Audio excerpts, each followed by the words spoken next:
아이패드 에어 6세대 M2는 이제 더 이상 에어라는 이름에 걸맞지 않은 강력한 성능을 제공하며 그 가격은 굉장히 합리적입니다. 특히 이번엔 최초로 13인치 모델이 추가되어 더 큰 화면을 원하시는 분들에게 굉장히 매력적인 선택이 될 텐데요. 오늘은 왜 아이패드 에어 M2 11인치가 아니라 13인치를 선택해야 하는지 그 이유들을 하나하나 살펴보려고 합니다.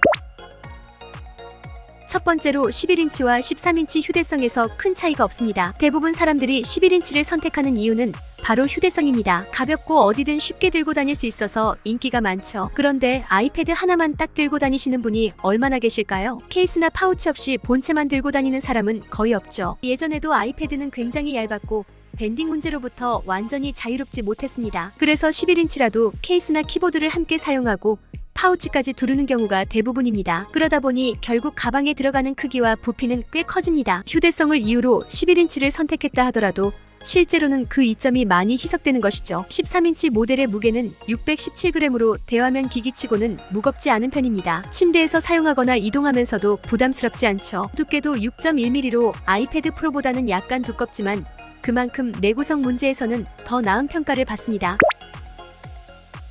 작업 편의성도 중요한 이유입니다. 11인치 화면으로는 작업 공간이 약간 아쉬울 수 있습니다. 이제 아이패드 에어에도 M2 칩이 탑재되어서 로직 프로나 파이널 컷 프로 같은 고성능 소프트웨어도 원활하게 사용할 수 있습니다. 물론 인터페이스 차이가 있지만 성능 면에서는 M2 맥북과 거의 차이가 없으니 맥북 대신 아이패드로도 충분히 작업이 가능합니다. 하지만 11인치 화면으로 작업하다 보면 공간이 부족하다는 느낌을 받기 쉽죠. 특히 공동 작업을 할 때는 더 큰 화면이 훨씬 더 편리합니다. 마지막으로 맥북과 함께 사용할 때도 13인치가 더 낫습니다. 특히 사이드카 기능으로 아이패드를 맥북의 보조 모니터로 사용하는 경우가 많은데요. 맥북 프로 14인치와 아이패드 11인치를 함께 사용하면 화면 크기 차이가 커서 조금 불편할 수 있습니다. 하지만 13인치 아이패드는 14인치 맥북과 화면 밸런스가 더 잘 맞아 보조 디스플레이로도 훨씬 쾌적하게 활용할 수 있습니다. 13인치가 가격이 꽤 합리적입니다. 아이패드 에어 M2 13인치 모델의 출고가는 와이파이 128기가 기준으로 119만 9천원입니다. 동일한 11인치 모델보다는 30만원 비싸지만 이전에 M2 아이패드 프로 12.9인치 출시 가격 기준으로 최저 가격 172만 9천원이었으니 약 50만원 차이가 나는 거죠. 물론 프로와 에어가 급이 다르다고 하지만 같은 M2 칩을 탑재하고 동일한 13인치 화면 크기를 훨씬 저렴한 가격에 프로급 성능을 누릴 수 있는 이 점은 굉장히 합리적이라 할 수 있습니다. 영상 아래 더보기와 고정 댓글에 할인 링크 남겨드렸습니다. 13인치 128기가 기준으로 공식 가격 119만원인데 할인 적용해서 111만원에 구매 가능하니 저렴하게 구매하시기 바랍니다.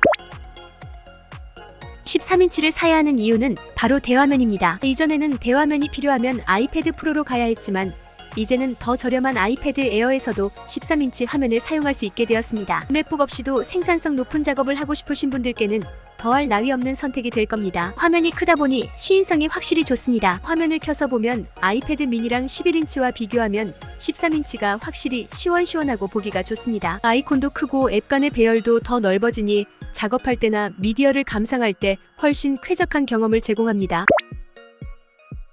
아이패드 에어 11인치가 아니라 13인치를 구매하는 이유는 미디어 시청보다는 드로잉이나 필기용으로 많이 선택됩니다. 이 때문에 애플 펜슬은 필수 아이템이죠. 특히 애플 펜슬 프로를 추천하는 이유는 2세대와 가격이 동일한데도 불구하고 드로잉과 필기 기능이 훨씬 더 향상되었기 때문입니다. 예를 들어 스퀴즈나 이중 탭 같은 기능들이 추가되었고 단축어 실행도 가능합니다. 또한 감도 조절 기능도 있어서 필기나 드로잉 시 다양한 설정을 할 수 있고 이중 탭 커스텀도 가능합니다. 필요 없는 효과는 끄거나 켤 수 있는 점도 사용자에게 편리함을 줍니다. 진동 모터인 햅틱 엔진이 탑재되어 있어서 펜슬을 사용할 때 특정 동작을 하면 아이폰 진동과 비슷한 느낌을 주는 피드백이 있어 매우 만족스럽습니다.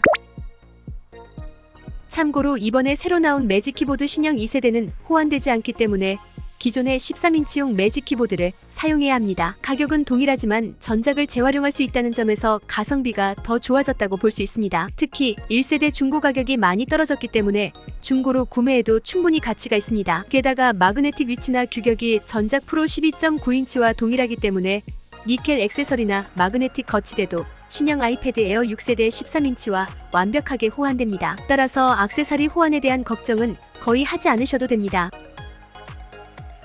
디스플레이는 기존 LCD 리퀴드 레티나 디스플레이를 채용했지만 최상급 LCD 패널을 넣어줘서 뛰어난 화질을 자랑합니다. 그리고 11인치는 400니트 밝기고 13인치 모델은 600니트의 밝기로 11인치보다 20% 더 밝아졌습니다. 해상도와 픽셀 밀도도 프로와 동일한 수준으로 유지되어 더욱 선명한 화면을 제공합니다.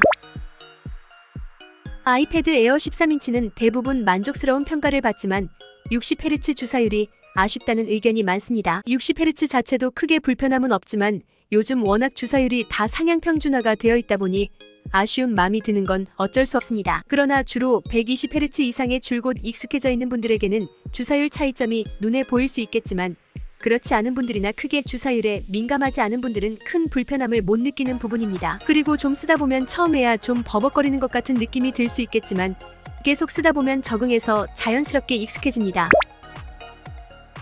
이번 아이패드 에어 6세대에서는 기본 용량이 128기가로 업그레이드 되었습니다. 이는 많은 사용자가 에어 라인업에서 가장 선호하는 적절한 용량인데요. 64기가는 너무 부족하고 256기가는 부담스러운 면이 있었던 것이 사실입니다. 이전 아이패드 에어 5세대의 판매량이 저조했던 이유 중 하나로 용량 옵션의 한계가 자주 언급되었는데 이번 6세대에서 애플이 그 문제를 깔끔하게 해결한 셈입니다. 오늘은 이렇게 아이패드 에어 M2 13인치 모델을 왜 사야 하는지에 대해 말씀드렸습니다. 성능은 프로급이지만 가격은 훨씬 더 합리적이며 대화면 덕분에 맥북을 대체할 수 있는 훌륭한 선택이 될 것입니다. 오늘 내용은 여기까지입니다. 제품에 대한 보다 자세한 내용, 가격, 후기 등은 영상 아래 링크를 통해 확인해주세요. 감사합니다.